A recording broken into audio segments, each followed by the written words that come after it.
L'amendement qu'on va pas.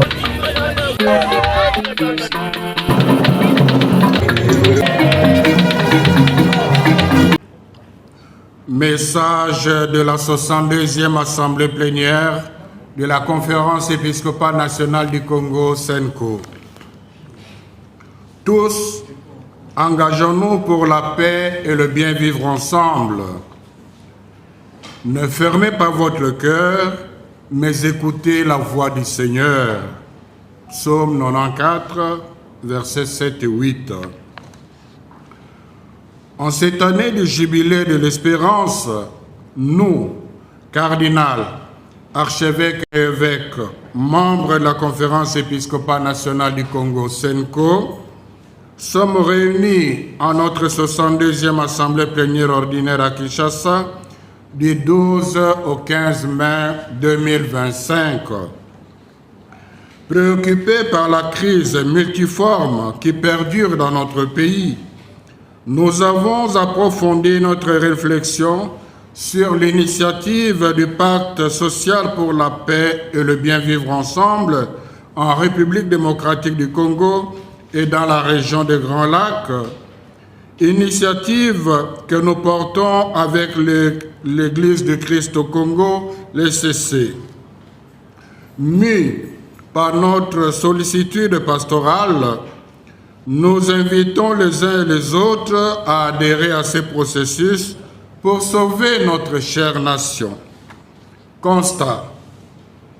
Nous apprécions à leur juste valeur les efforts diplomatiques déployés par son Excellence, Monsieur le Président de la République, chef de l'État, ainsi que les moyens consentis par le gouvernement pour l'unité et la stabilité de notre pays.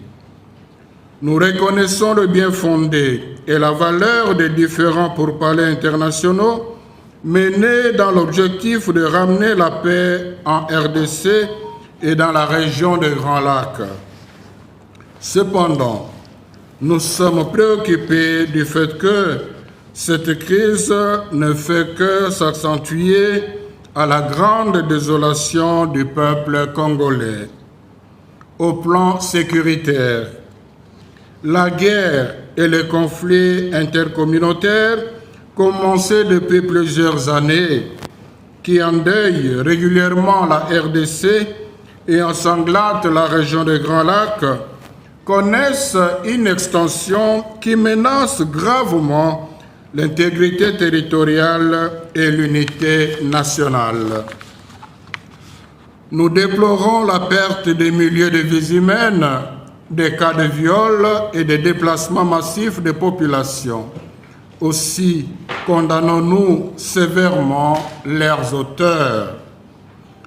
Au plan politique, au moment où le pays a plus que besoin d'être uni et de renforcer la cohésion nationale, nous assistons à une grande crispation du climat politique. Les consultations pour la formation d'un gouvernement d'union nationale, avec pour objectif la décrispation du climat politique, sont faites dans un environnement difficile, ne permettant pas d'atteindre les résultats escomptés. À l'instar de beaucoup de nos compatriotes, nous sommes très circonspects sur les négociations et les partenariats relatifs à l'exploitation de nos ressources naturelles, en particulier des minerais stratégiques. En effet, nous devons nous assurer que les activités minières conduisent au développement intégral de chaque Congolais et de tout le pays. Au plan de justice et des droits humains, malgré les interpellations du chef de l'État relatives au fonctionnement du système judiciaire et la tenue des États généraux de la justice, celle-ci continue à être manipulée par les plus forts. En plus, Les scandales étalés au grand jour dans le traitement des contentieux électoraux sont malheureusement restés impunis jusqu'à présent. À cela, nous pouvons ajouter des cas d'exploitation des terrains dont l'Église catholique est aussi victime, qui sont devenus davantage une pratique courante. Au plan socio-économique et humanitaire, les moyens consentis par le gouvernement pour répondre à l'effort de guerre impactent négativement l'économie du pays et affectent la vie des Congolais, surtout ceux de l'Est du pays. La fermeture des banques et des aéroports dans les territoires sous contrôle de AFC M23 impose à plusieurs familles les conditions de vie difficiles et précaires. Nombreux de ceux qui vivaient dans les camps de déplacés à Goma, aux alentours, contraints de retourner dans leur milieu d'origine, ont du mal à se réinsérer. Nous exprimons notre compassion et notre proximité spirituelle à toutes les victimes de ces situations dramatiques. Romains 12, 15. Au demeurant, conscients du danger que court notre pays et dans le souci de préserver l'ordre constitutionnel, nous proposons conjointement avec l'Église du Christ au Congo, l'ECC, l'initiative du pacte social. Par conséquent, tous engageons-nous pour la paix et le bien vivre ensemble en RDC et dans la région du Grand Lac. Notre priorité, c'est la paix. La paix, une paix durable, c'est notre priorité. L'initiative du pacte social pour la paix et le bien vivre ensemble en RDC et dans la région du Grand Lac est une réponse citoyenne aux crises récurrentes que notre pays traverse depuis son accession à l'indépendance. C'est un processus de paix qui a pour vocation de mobiliser le peuple congolais afin de combattre tout ce qui entrave son développement et son bien-être intégral. Le Forum national ne doit pas être réduit à un espace de partage de pouvoir. Il s'agit d'abord de relier notre histoire commune avec l'aide des experts scientifiques et des savants congolais en vue de dégager les causes profondes des crises récurrentes. Bien plus, ce travail scientifique permettra d'identifier les raisons pour lesquelles les dialogues passés n'ont pas pu y mettre fin et surtout de proposer aux gouvernants les politiques publiques en vue du redressement rapide de notre pays. Ensuite, les résultats des ateliers scientifiques serviront de socle du Forum du consensus national dont le contenu n'est pas préétabli. Celui-ci émanera des échanges autour des préoccupations des parties prenantes, toutes tendances confondues. Pour nous, ce rendez-vous devra se tenir dans un esprit de fraternité et de tolérance pour aboutir à une vraie réconciliation.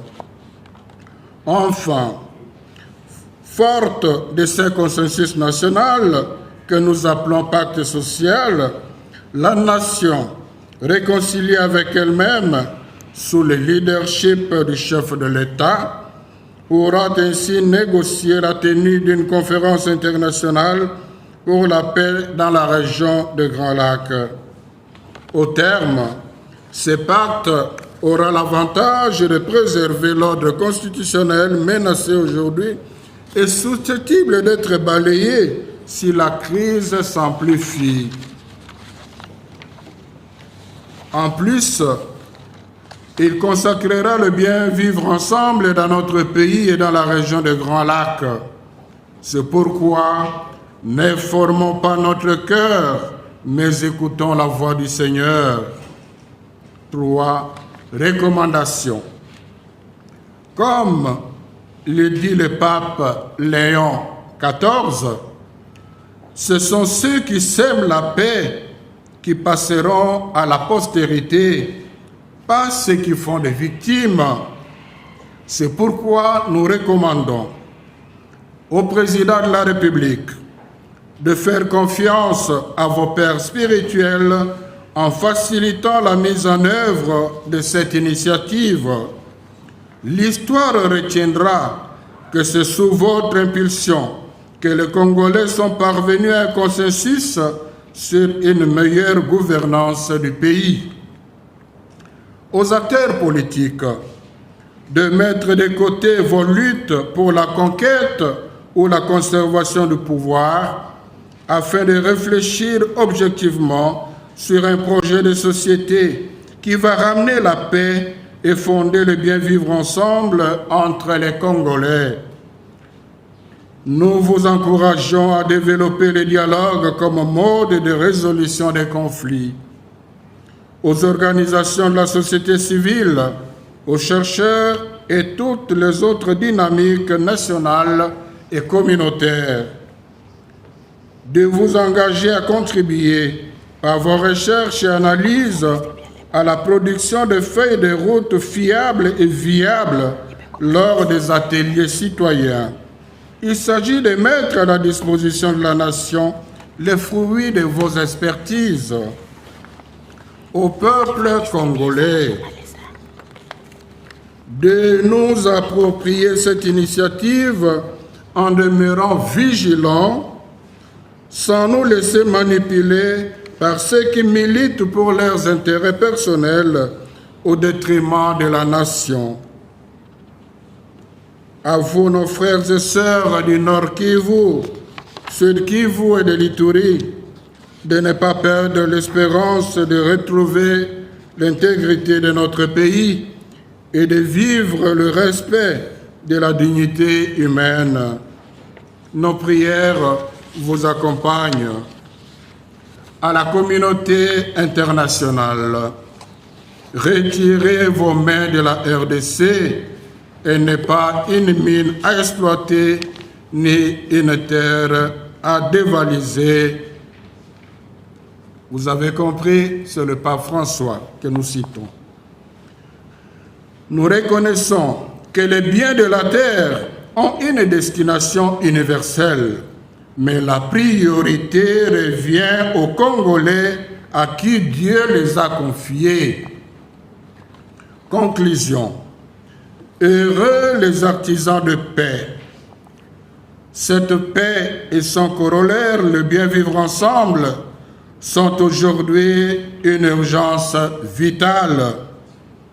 Ainsi, en cette année sainte 2025 du jubilé de l'espérance qui ne déçoit pas, mettons-nous sans délai au travail pour l'avènement de la paix dans notre pays. Nous sommes rassurés par l'accompagnement du nouveau pontife romain, le pape Léon XIV, qui dit « Le Saint-Siège est disponible pour que les ennemis se rencontrent et se regardent dans les yeux, pour que les peuples retrouvent l'espérance et la dignité qui leur reviennent, la dignité de la paix. » C'est son discours d'avant-hier. Si le Seigneur ne bâtit la maison, les bâtisseurs travaillent en vain. C'est pourquoi, à la veille des 65 ans de l'indépendance de notre pays et de la béatification de Floribert Bouanachoui Bin Kositi, nous vous convions à une neuvaine de prières du 6 au 15 juin 2025 afin d'implorer la grâce divine pour l'aboutissement heureux de cette initiative. Puisse la Vierge Marie, Notre-Dame de la Paix, intercéder pour notre pays et notre région de Grand Lac. À la signature, tous les évêques, membres de l'Assemblée plénière, donc membres de la SENCO, présents à cette assemblée. Je vous remercie.